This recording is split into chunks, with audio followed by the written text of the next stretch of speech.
Start చేద్దాం. నోటికి ఏది వస్తే అది, ఎంత వస్తే అంత మాట్లాడితే ఊరుకుంటారా? ఏరా నీతి లేని కుక్క. ఇలాంటి వాళ్ళందరూ ఒళ్ళు దగ్గర పెట్టుకునే టైం వచ్చేసింది. నోటి దూలతో మదమెక్కి మాట్లాడిన యూట్యూబర్ అన్వేష్ ను ఇప్పుడు కేసులు చుట్టుముడుతున్నాయి. అయిందా? బాగైందా? ప్రతిదానికి over expression. Hyderabad Panjagutta police station లో అన్వేష్ పై సినీ నటి కరాటే కళ్యాణి ఫిర్యాదు చేశారు. సినీ నటి కరాటే కళ్యాణి ప్రస్తుతం ఉన్న ఐటీ యాక్ట్ 67తో పాటుగా 69A సెక్షన్ను కూడా ఎఫ్ఐఆర్లో పొందుపరచాలని ఆమె కోరారు.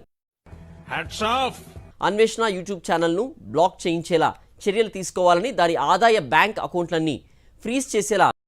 నేను మంచోడిని అయ్యి ఉండొచ్చు, కానీ నేను చేసే పనులు ఏదో పనులు కాబట్టి తిడతారు. దెంగులు కాయాల్సి. వాడు ఇంకా మనల్ని టార్గెట్ చేస్తున్నాడు, అందరినీ టార్గెట్ చేస్తున్నాడు, మతాలు పార్టీలు అన్ని చిచ్చు పెడుతున్నాడు. సో వాడిని మాత్రం వదిలేదు లేదండి. ప్రపంచం అంతా దొంగ నా కొడుకు. నిజంగా నాకు కంట్లో నీళ్ళు వస్తాయి. మీరు చేసి పెట్టాలి. చూద్దాంలే. చూడటం కాదండి, మీరు చెయ్యాలంతే. సరే.